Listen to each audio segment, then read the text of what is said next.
on s'est donné les moyens de produire le boson de Higgs et de détecter le boson de Higgs. Bah, comment fait-on? Alors d'abord, un petit peu de jargon. On jargonne beaucoup en physique des particules. Nous, on appelle un événement n'importe quoi qui se passe dans notre détecteur, d'accord? Donc en particulier, une collision de protons qui donne quelque chose, c'est un événement. Évidemment, selon la physique qu'on fait, il y a des événements intéressants et des événements moins intéressants. Mais ce qui est marrant, c'est aussi que mes événements intéressants à moi, ça se trouve, c'est les événements enquiquinants pour ma voisine de bureau qui va avoir d'autres événements intéressants. Donc c'est ce qu'on appelle le signal et le bruit de fond. Le signal, c'est ce que je cherche, le bruit de fond, c'est tout le reste. Donc mon signal peut être le bruit de fond de quelqu'un d'autre. Là, vous voyez, par exemple, pour moi, ça, c'est un super bruit de fond, ça. C'est une horreur totale.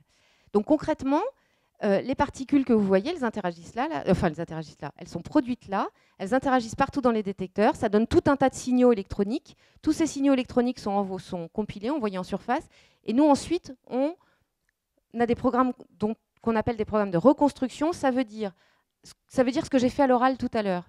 J'ai une trace, un dépôt dans le calorimètre électromagnétique, ah c'est un électron, etc. Mais ça, évidemment, on ne le fait pas à l'œil. C'est des programmes qui font ça. Donc on stocke tous ces signaux et on les analyse ensuite pour essayer de voir si oui ou zut on a vu un Higgs.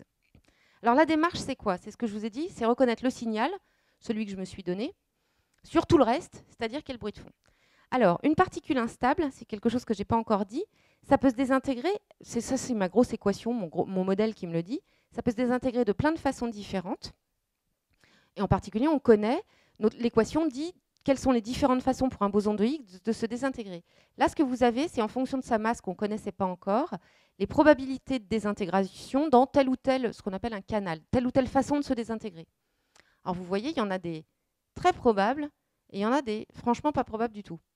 Et alors, là, vous allez dire, elle est complètement masochiste. Moi, je vais me concentrer sur le pas probable du tout. Alors pourquoi on fait ça? Parce que ce très probable-là, il ressemble à ça comme tout le reste. Vous vous rappelez mes 1 sur 10 milliards? Bon, bah, les 10 milliards, ils ressemblent à ça, et mon boson de Higgs aussi. Je fais comment, moi, pour savoir la différence entre les deux? Je ne peux pas le faire. Donc, on choisit des événements, des désintégrations de Higgs, qui sortent comme le nez au milieu de la figure. On dit qu'on favorise un bon rapport signal sur bruit, mais autrement dit, ça sort comme le nez au milieu de la figure. C'est une autre façon de le dire. Alors, non, ça c'est un autre. Donc, on choisit le signal.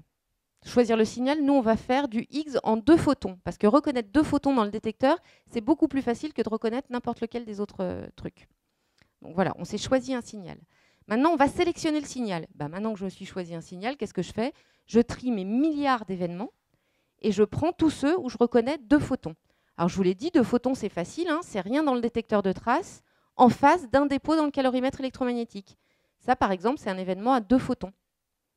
Là où on n'a pas de pot, c'est qu'en faisant ça, on va effectivement sélectionner les bosons de Higgs qui se désintègrent en 2 photons, mais on va aussi sélectionner tous les autres trucs qui se désintègrent en 2 photons, et on va aussi sélectionner les événements où il y aura par hasard 2 photons en même temps. Alors, ça, c'est ce qu'on appelle des bruits de fond. Alors, il y a aussi des bruits de fond. Ça, les irréductibles, c'est tous ceux où il y a 2 photons, soit par hasard, soit parce que c'est une autre particule qui se désintègre en 2 photons, pas de chance. Et cela, on n'y peut rien, hein. En sélectionnant 2 photons, on va sélectionner ceux-là. Et puis aussi les bruits de fond réductibles, c'est ceux où on va sélectionner un truc qui n'est pas un photon, mais qu'on va prendre pour un photon. Là, il suffit d'être rusé pour essayer de séparer au mieux les faux des vrais. Donc voilà, ça fait partie du travail d'analyse des données. Et puis ensuite, on se choisit une observable, alors un paramètre pour reconnaître ce qu'on cherche. Donc là, ici, le boson de Higgs. Alors en l'occurrence, vous n'avez vraiment pas fait de bilan énergie-impulsion? Non? Mince, c'est pas grave, je vais me débrouiller. La masse invariante, ça a l'air barbare, mais c'est très simple.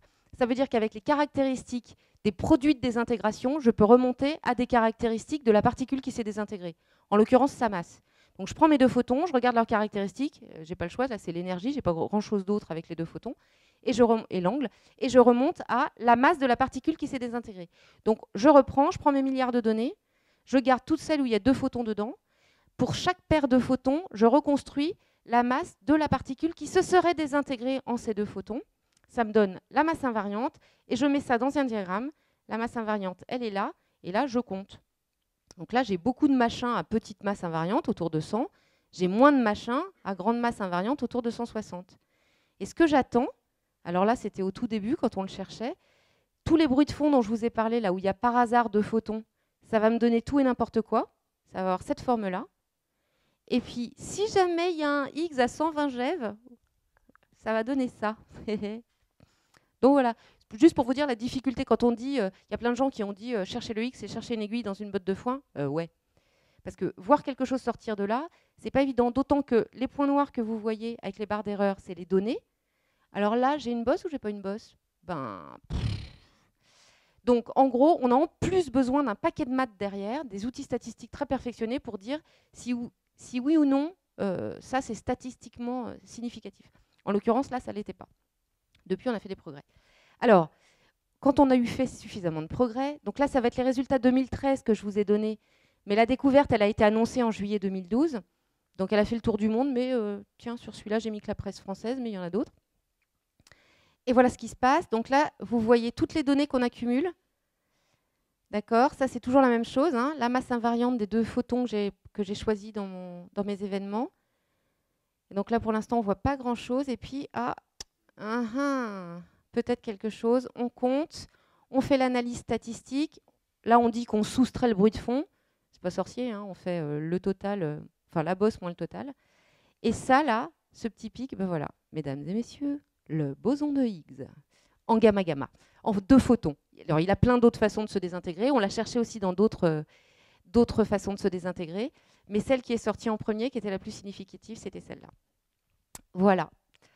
Alors, quand je vous disais, là c'est juste pour vous assommer un dernier coup, quand je vous disais qu'on avait besoin d'outils statistiques poussés, bah, vous voyez bien que là, on a accumulé plein de données, donc on a des barres d'erreur très faibles. Donc là, même à l'œil, on peut se persuader qu'on voit quelque chose.